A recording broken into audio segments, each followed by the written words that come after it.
ዋጓን ዩቲዩብ ዋጓን ገነርስ ዋጓን አርሰናላውያን እንደምን አደራችሁ እንደምን ዋላችሁ እንደምን አመሻችሁ በያላችሁበት ሀገር ሰዓት አቆጣጠር እንደምከረማችሁ ሳሚ ነኝ። ለማታውቁኝ የዩቲዩብ ቻናሌ ስም ሳሚ ገነር ይባላል።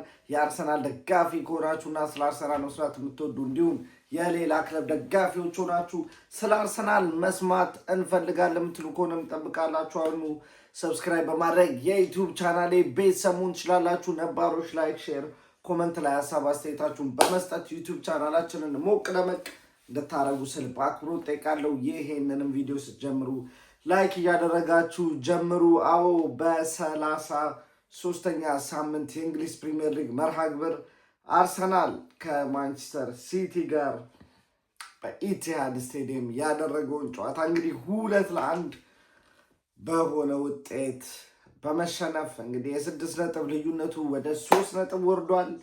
አሁንም አርሰናል እውነት የራሱን የቤት ስራ ራሱ መፈጸም በሚገባበት ሰዓት ላይ እውነት አርሰናል ራሳቸውን በትልቅ ጨዋታ ላይ ማስመስከር ይችላሉ የሚለው ለኔ ትልቅ ጥያቄ እንዲፈጠርብኝ ያደረገ ነው። ያ የካራቦ ካፕ ፋይናል ጨዋታ ፕላስ ደግሞ ዛሬ አርሰናል እዚህ ጨዋታ ላይ አትሊስት አቻ ውጤት ይዘው መውጣት ግዴታ የነበረበት ጨዋታ ነው። አሁንም ሳያደርጉት ቀርተዋል። እጅግ በጣም የሚያበሳጨው ነገር ፐርፎርማንስ ዋይዝ በደንብ ለውጥ አለው። ከቦርንማውዙ ከተመለከትነው ከስፖርቲንግ ሊዝበኑ ከተመለከትነው አርሰናል የተሻለ ጨዋታው ቱ ቢ ኦነስት ታክቲካሊ በጣም ኮምፕሊኬትድ የነበረ ጨዋታ ነው። ታዩታላችሁ። ተጫዋቾች ነፃነት አልነበራቸውም። በታክቲክ ታጥረው ነበረ። በጣም በመፈራራት በጥንቃቄ ነበር ጨዋታውን የጀመሩት። እንዲያም ሆኖ ግን እድሎች እየተፈጠሩ ነበር። ካይ ሃቨርትዝ ራሱን ከዶናሩማ ጋር ፊት ለፊት ያገናኘበትን ቻንስ አግኝቶ ሳይጠቀም ቀርተዋል። ያ ዋንጫ መብላት ከፈለግ እንደዚህ አይነት ሰዓት ላይ እንደዚህ አይነት ቻንሶችን የግድ መግደል ይኖርብሃል። ስለ ካይ ሃቨርትዝ እናውራ ከተባለ ለእኔ ጨዋታው ላይ እጅግ በጣም የጨዋቱ ኢምፖርታንት ፓርት የነበረው ካይ ሃቨርትዝ ነው። ምክንያቱም የትናንትናው ቪዲዮ ላይ ስታርቲንግ ላይን አፔን ኦልሬዲ ስነግራችሁ ከዚህ በፊት የነምበር 9 ምርጫዬን ሁላችሁም ታውቁታላችሁ፣ ቪክቶር ዮኬሬዝ ነው። ነገር ግን ዛሬ ለሚኖረው ታክቲካል ባትል የዛሬ ጨዋታ ለአርቴታ ተስማሚው ተጫዋች ካይ ሃቨርትዝ ነው ብዬ ነበር። እሱንም በደንብ መመልከት ችለናል። ጨዋታው ላይ ከካራቦ ፋይናሉ የተሻለ ኮምፒት ማድረግ ችለን ነበር። እድለኞች አልነበርንም። አንዳንድ ቻንስ ላይ የኢብሪቼዜ አንግል የገጨችው ኳስ አለች። ነገር ግን እሱ ለእኛ ብቻ አልነበረም።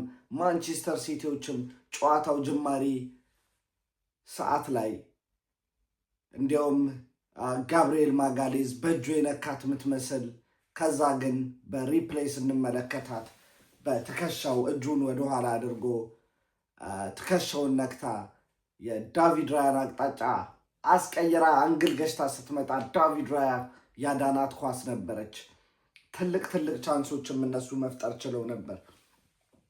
ነገር ግን ሊስን የዛሬው ጨዋታ ሲቲ ከዚህ ጨዋታ 3 ነጥብ ይዞ ሊወጣ የቻለው ኢንዲቪጁዋል ብሪሊየንስ ያላቸው ተጫዋቾች በማንቸስተር ሲቲ ቤት ውስጥ መኖራቸው ነው።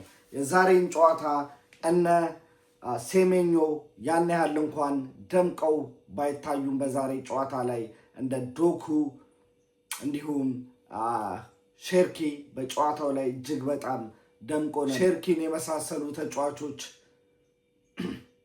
ምን ያህል ለማንቸስተር ሲቲ የተሻለ አይነት ጥቅም መስጠት እንደቻሉ ከአርሰናል ተጫዋቾች ከነ ማድዌኬ፣ ትሮሳርድ፣ ማርቲኔሊ የመሳሰሉ አይነት ተጫዋቾችን ስትመለከቱ ያ ልዩነቱ ይገባቸዋል። አታኪንግ ቦታ ላይ ካይ ሃቨርትዝ ጨዋታው ላይ እውነት ለመናገር ዲሰንት የሆነ ፐርፎርማንስ ነበረው። ነገር ግን የጨዋታው ማን ኦፍ ዘ ማች ሆኖ መውጣት የሚችልበትን ቻንስ በስተመጨረሻ ሰዓት በጣም ለሞመንተሙ ወደ አርሰናል መምጣት ጠቃሚ ሊያደርግ የሚችል የ90+5 ደቂቃ ቻንስ የሳታት እማትታመን ሌላኛ ሁለተኛ ቢግ ቻንስ ካይ ሃቨርትዝ በጨዋታው ላይ ያባከናት። ሊስን ሃላንድ እዚህ ጨዋታ ላይ ብዙም ኢንቮልቭመንት አልነበረውም። ኢንቮልቭመንቱ የኛ የመሃል ተከላካዮቹን ኮንፈርት እንዳይሰማቸው እንዲረበሹ ማድረግ ነበረ። ተሳክቶለታል። ጋብርኤል ማጋሌዝ የዛሬ ጨዋታ ላይ ደካማ ፐርፎርማንስ። ዊሊያም ሳሊባ የመከላከል ሁኔታዎች ላይ ደህና ነበር፣ ነገር ግን ፓሶቹ ሆረብል። ሞስኬራ ፈረስት ሃፍ እጅግ በጣም ደካማ፣ እርሊ ቢጫ ካርድ በዛ ላይ ተመለከተ። ለዶኩ ቀላል ምሽት ሆኖ ነበር የዋለው። ስለዚህ ያ ኢንዲቪጁዋል ብሪሊየንስ ካይ ሃቨርትዝ ሁለት ትላልቅ ቻንስ አገኘ፣ አልተጠቀመም። ኤርሊንግ ሃላንድ ፍሮም ነቲንግ ዋን ቻንስ ጨዋታውን ገደለው። ቱ ቢ ኦነስት ሚኬል አርቴታ ላይ ታክቲካሊ ያን ያህል ብዙም እንደሌላው ጊዜ አልተከፈውም። ሃንድ ብሬኩን በደንብ ከፍ አርጎ የገባ አይመስለኝም። የተሻለ አይነት የጨዋታ ፕላን መተግበር ፈልጓል። ነገር ግን ሊስን እንደነገርኳችሁ ነው። ቼርኪ የፕሪሚየር ሊጉን ብቻ ሳይሆን ከረንት ሊኮ ከዓለም ምርጥ ተከላካዮች ቁጥር ላይ የሚገቡ ጋብርኤል ማጋሌዝ እና ዊሊያም ሳሊባን እዛው ላይ ቤስት ዲፌንሲቭ ሚድፊልደር ዴክላን ራይስን ከተህ ሲምፕል ነው ያደረጋቸው ጎሉን ሲያስቆጠር። በእነዚህ ወርልድ ክላስ ተጫዋቾች ተከቦ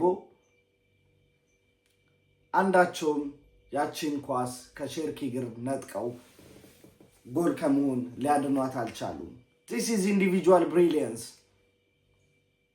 ያ አይ ዶንት ኖ ቱ ቢ ኦነስት 100% እጅ አልሰጠውም። ምክንያቱም አይ ኖ አሰም ፖይንት ማንቸስተር ሲቲ ድሮፕ ሊያደርግ ይችላል። ያ ስቲል ቶፕ ኦፍ ዘ ሊግ ነን። ማንቸስተር ሲቲ አንድ ቀሪ ጨዋታ አለው ዊች ኢዝ ከክሪስታል ፓላስ ጋር። ዊ ኔቨር ኖ ምን ሀፕን ሊያደርግ እንደሚችል። ፕሪሚየር ሊግ ነው። ቀድሞ ግን ሮብ ይጫወታሉ እነሱ። ስለዚህ ሮብ ማሸነፍ ከቻሉ ከ2 ጎል በላይ ካስቆጠሩና ካሸነፉ እንግዲህ ለመጀመሪያ ጊዜ ከረጅም ጊዜ በኋላ ቶፕ ኦፍ ዘ ሊግ መሆን ይችላሉ። ምክንያቱም እኛ ቀጣይ የምንጫወተው የሚቀጥለው ሳምንት ቅዳሜ ከኒውካስትል ጋር ስለሆነ ማለት ነው። ስለዚህ አሁንም ኳሷ መሀል ላይ ነች፣ ቻንስ አለን። ከገባንበት ነገር ቶሎ ወጥተን ነገሮችን ማስተካከል የምንችልበት። ነገር ግን ተጫዋቾቻችን እዚህ ቦታ ላይ በእናንተ የተነሳ ደርሰናል። አሁንም ግን ፋይናል ፕሮዳክት ላይ እዚህ ሰዓት ላይ ደግሞ የተሻለ ሻርፕነስ ያስፈልጋል።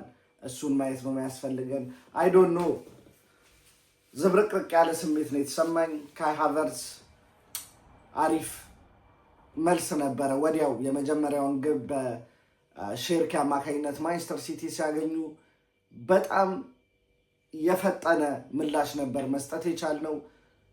ባይዘዌ በጣም ብንጠቀምበት ትልቅ ጎል ነበረቻች። ምክንያቱም ብዙም የሳይኮሎጂካሊ ጉዳት ሳይደርስብን ወዲያው ሪከቨር ማድረግ ስለቻልን፣ ደቂቆች በወሰዱ ቁጥር ሞር ኮምፕሊኬትድ ሊሆንብን ይችል ስለነበር። ኤኒዌይስ ያቺ ጎል ግን አርሰናልን ከዚህ ጨዋታ ካለመሸነፍ አላዳነችም። ተቀያሪዎቻችንም ገብተዋል። እነ ቪክቶሪዮ ኮሬዝ፣ ማርቲኔሊ፣ ማንም የተሻለ ነገር ሊያሳየን አልቻለም። ስለዚህ ለዛሬ የነበረኝ ርዕሴን ይመስላል። ኤኒዌይስ ምንድነው ሐሳባችሁ? እኔ ነግራችኋለሁ። ይሄን ጨዋታ ብንሸነፍ ስቲል ዋንጫ ቻንስ አለን፣ ግን እንደ በፊቱ ኮንፊደንት መሆን አልችልም። ምክንያቱም አይ ዶንት ኖ የቀጣይ ስለ ኒውካስትሉን ጌም አርሰናል በምን አይነት አፕሮች ይመጣል፣ ያሸንፋል ወይ የሚለው ራሱ ያሰጋኛል። ቢያሸንፍ ደግሞ ኢቭን ዶሚነንት አድርጎ ደግሞ 4-0 ቢያሸንፍ ራሱ አይገርመኝም። ምክንያቱም ተመልክቼዋለሁ በተደጋጋሚው የቡድኑን ኳሊቲ እንይ። ወደፊት 5 አርሰናል ጨዋታዎች ይቀሩታል። ማንቸስተር ሲቲ 6። አሁንም አርሰናል ዋንጫው ይበላል እላለሁ። እናየዋለን። እንግዲህ መጨረሻውን ሀሳብ አስተያየታችሁን ኮመንት ሴክሽን ላይ አሳርፉልኝ። ለዛሬ ነበረን ርዕሴን ይመስላል። አማውት ፒስ ከሞኒ ገነርስ